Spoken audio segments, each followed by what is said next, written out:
Welcome, everybody, to another edition of the CLNS Roundtable podcast on CLNS Radio. CLNS Radio, a leading online provider of audio-video coverage of your favorite Boston Celtics. As we continue on here in the podcast, Evan Valenti alongside Matthew, Jonathan Ignall, and of course Zaire.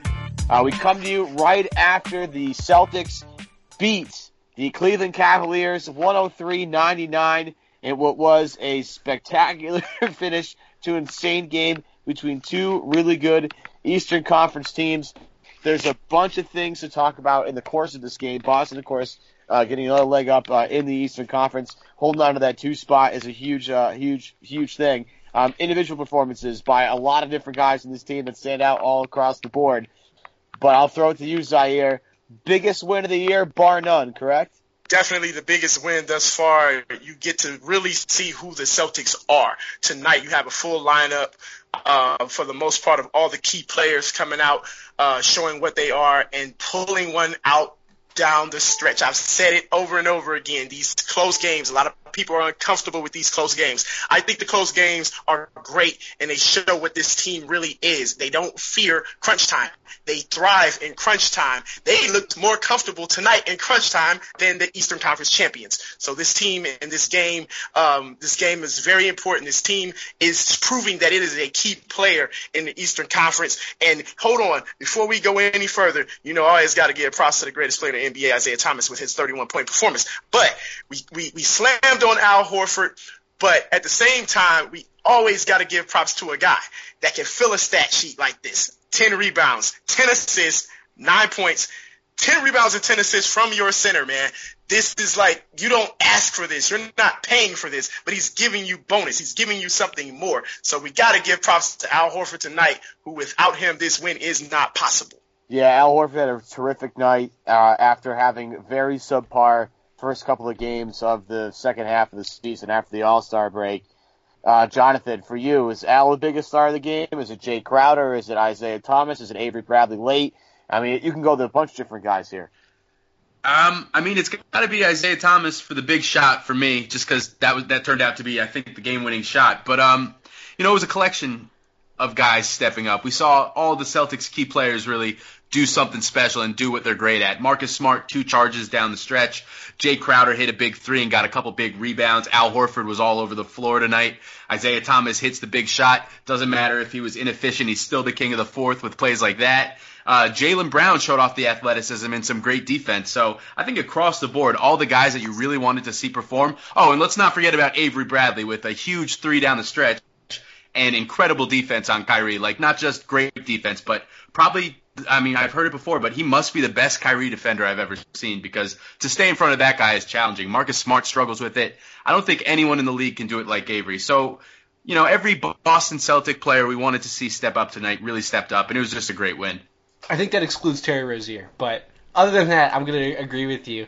Yeah, how about Jaylen Brown's rebounding? He was just fighting for boards tonight. Jay Crowder as well, but his defense has just come so far along, and Avery Bradley noted it recently, and we saw it again tonight where he's just kind of like, built in a lab to defend LeBron with that 7-foot wingspan, that strong body, and that willingness to compete. What stands out to me is that the Celtics held the Cavaliers, granted there was no Kevin Love, but they held them to 99 points on 40.7% shooting. I kind of want to ask you guys, like, the Cavaliers have seemingly lit up the Celtics at all previous games, or at least over the last handful. What was different tonight? A key, I think, is just not allowing a lot of second chance points, or at least less second chance points than they normally allow to the Cavaliers. You got, we just talked about with Jay Crowder and the rebounding and everything, man. Jay Crowder, when he rebounds well, this team wins. And I'm not even talking about Dennis Rodman rebounding. I'm saying just 5 rebounds per game. The team's record is 26-6 or 27-6 when this guy gets 5 rebounds. So, with him with 10 boards, with Al Horford with 10 boards, and you got Jaylen Brown with 7. You got Jonas pitching in with 5 off the bench. Even Terry Rozier, even though he stunk on offense, he grabbed 5 rebounds. So the fact that they did not allow the Cavaliers to just punish them on the offensive boards, which is what they normally do, that took away extra baskets right there. Yeah, I agree with that. I mean, it's going to take we've talked about this all the time. If the Celtics are going to solve their rebounding problems, it's got to sort of just be an effort thing. And I'll mention something else a little bit later on during this podcast, but I think the rotations were better defensively, and I think that was pretty prevalent in the fourth quarter there. And it helps that would have Avery Bradley on the floor. When they have Avery Bradley, Marcus Smart, Jay Crowder, and Al Horford, I mean, we could talk a lot about Avery Bradley's individual one-on-one defense at the end of the game there. But I mean, Marcus Smart drew 2 different charges on back-to-back possessions.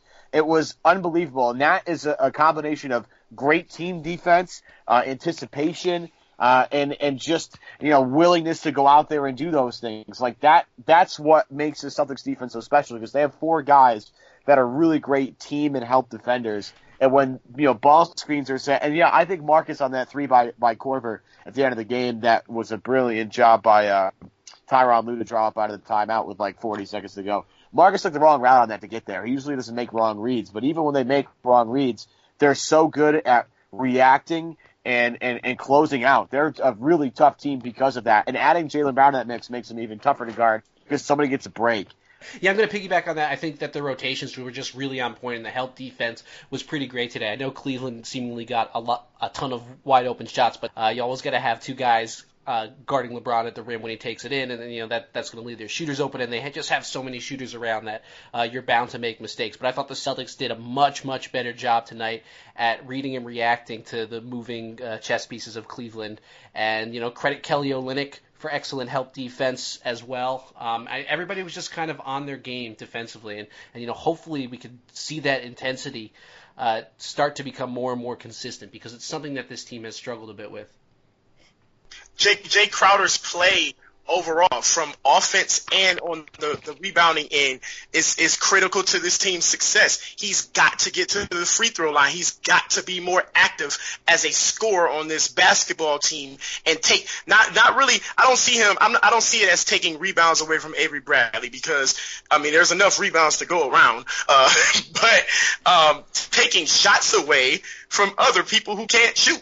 There are other people who have no business shooting the rock on this team at times, and Jay Crowder will be silent at times and disappear. So we can't have any more disappearing acts from Jay Crowder, especially on the offensive end. Like I said, all it takes is for him to get 5 rebounds and the team is successful. But when this guy is hitting his shot, which most nights he is, he's had a slump this month, but most nights this guy is knocking down shots. Why not take more? Why not drive more? Why not get 6 free throws a game instead of 3 or 4?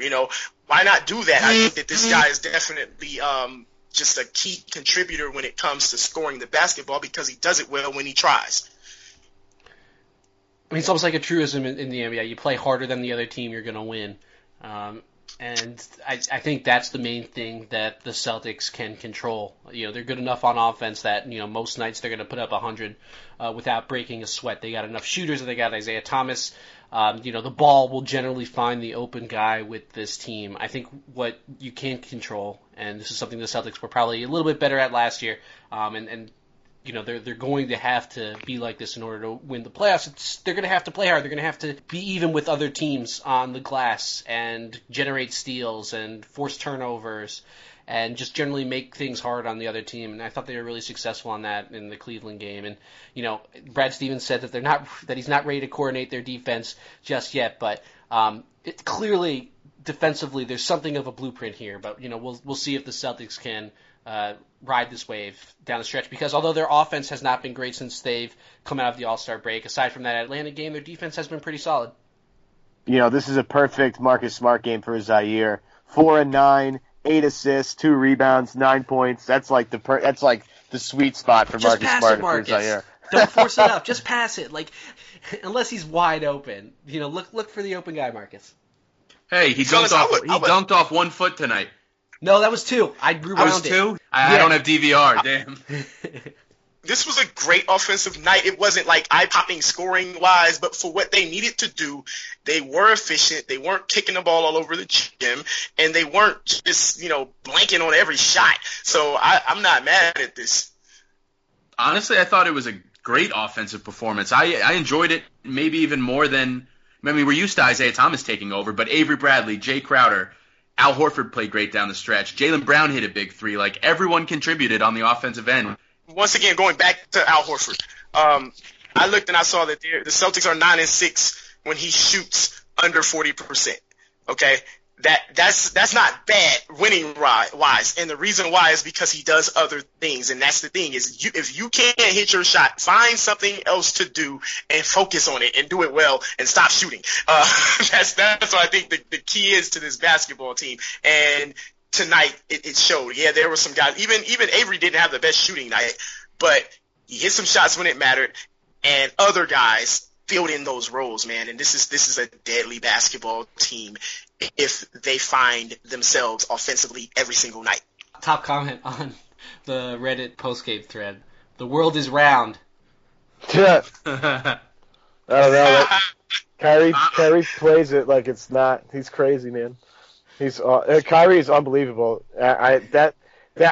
Honestly, it makes it more remarkable for Avery Bradley, the fact that he covered Kyrie, because when you watch Kyrie play, you're like, I don't know how anybody stays in front of him, and then Avery Bradley, his second game back, is like, I got this. It's like, that's insane. I mean, I got the play on loop, on repeat right now, and it's like Avery's playing Dance Dance Revolution at a very high level out there. He's stomping left and right. Like, the amount of times he moves his feet in that 6-second span is incredible. Should we move on to Jaylen Brown? We got like another couple minutes. All right. Jaylen, unbelievable once again. Hey, I think we're going to have the Celtics power rankings coming out probably at the end of the week, but for you guys, is Jaylen Brown number one this week, or is he at least in the top 3 discussion? Yeah, I got him number 1. He's played great since the All-Star break. He's been the best player on the team. I guess numbers-wise, besides Isaiah's had some efficiency problems, but yeah, he's emerged. I mean, I've always believed in Jaylen Brown, but I think people are starting to recognize he's not going to win Rookie of the Year or anything because he comes off the bench. I wouldn't put Jaylen Brown as my number 1 in my power rankings. I think Jaylen Brown is improving. I have not been the most high person on Jaylen Brown all season.